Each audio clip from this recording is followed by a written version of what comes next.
talking earlier in the program about trying to get back to work, back to some kind of normal in office towers and city downtowns. But what about the future of air travel? There has obviously been a great desire from many in that industry to find some kind of new normal. There's also been a push from the International Air Transport Association to see more opening of borders and certainly more government support in trying to get on this road to recovery. Alexandre de Juniac is the Director General and CEO of the IATA and joins us now. Thank you very much for being with us. Thank you. Maybe you can explain to our audience the case that you have been making in your conversations with governments around the world. But the case is pretty simple. Following the COVID-19, the air traffic has dropped dramatically. Just to give you two figures, the intercontinental or international air traffic is below 10% of what it was last year. And the continental traffic, such as in Europe or within North America or in Asia, the best figure we have is probably within Europe, in which the traffic is around 40% of what it was last year. So there is a dramatic fall in revenues. Airlines are more than suffering. It's an unprecedented crisis.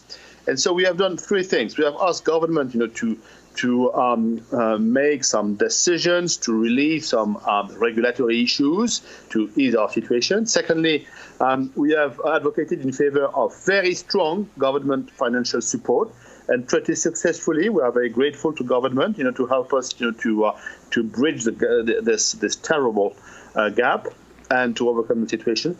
And thirdly, now we are asking government to reopen borders, because what is now limiting traffic are the restrictions that have been put in place all over the world, mainly, closing borders or quarantine measures that are a complete showstopper for air traffic. So we ask government and we propose solutions to reopen borders with a medical answer to a medical concern. So, and particularly using testing passengers at the airport. All right, so that's a helpful breakdown. So regulatory flexibility, support from governments, a bigger conversation around opening borders. What has been the response from governments, and is it different depending on where we're talking about in the world? Regarding the two first points, so regulatory support and financial support, the government responses have been almost everywhere very positive, very supportive. So we have seen in Asia, in North America, in Latin America, in Europe, very strong government plans to support airlines and a very significant regulatory relief to help the airline business. But now the key issue is to convince government to adopt a risk-based approach in which they would reopen borders, so allow travelers to cross borders to come to their country without compromising, the health safety and without losing control of the pandemic. And we think that we should have an answer around testing passengers, so avoiding, or minimizing the risk of virus transmission from one country to another. That's absolutely key to restart the air traffic, not only for the interest of airlines, of course, and in the interest of passengers, of course it is, but it's also in the interest of the economic recovery. If we want the economic recovery to be strong and to be fast, we must have an air traffic that is coming back normally.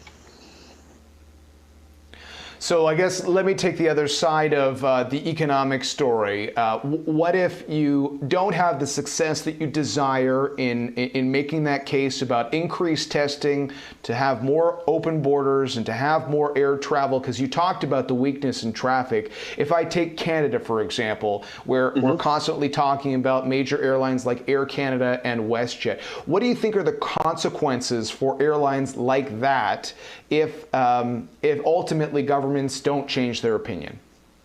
The consequences for Canadian airlines, but it's also true for other airlines in the world, it's a major loss. So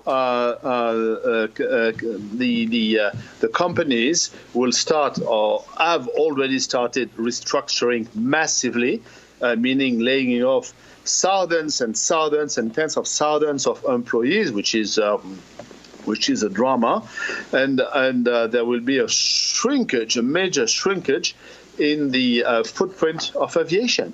So you will see a lot of restructuring, cancellation of route, lack of connectivity, which for many countries, for almost all countries, is a disaster. Not only a human disaster, it's a human disaster, but it's also an economic disaster.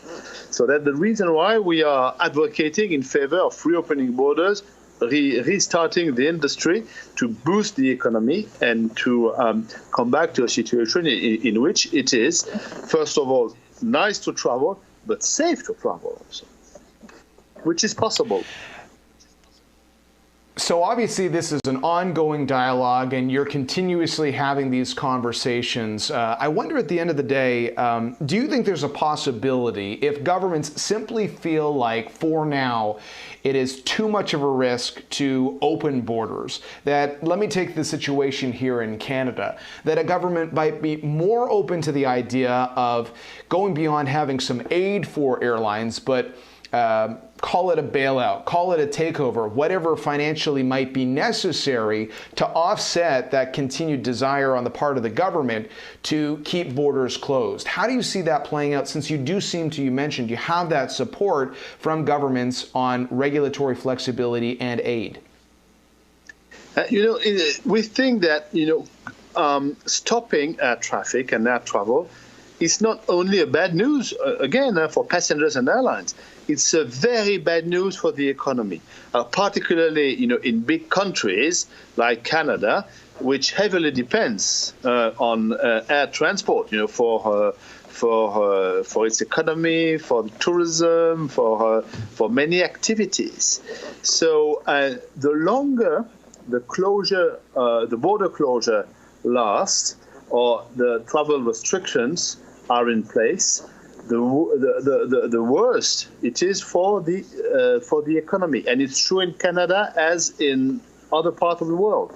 And interestingly, when we look at the Chinese situation, in which apparently the pandemic is under control, the domestic market has significantly restarted. The figures we have is that it should be around 85 to 90% in the domestic Chinese market of what it was in 2019. So we have almost come back to a normal situation. So it means that when things are under control, and when you have serious, rigorous, and safe answer to government concern regarding the pandemic, air traffic comes back. And you see that when air traffic comes back, the Chinese economy is also recovering. So it's a key issue we are advocating for. All right, Alexandre, thanks very much for your time today. We appreciate it. Thank you very much. It's Alexandre de Juniac, the Director General and CEO of IATA, the International Air Transport Association.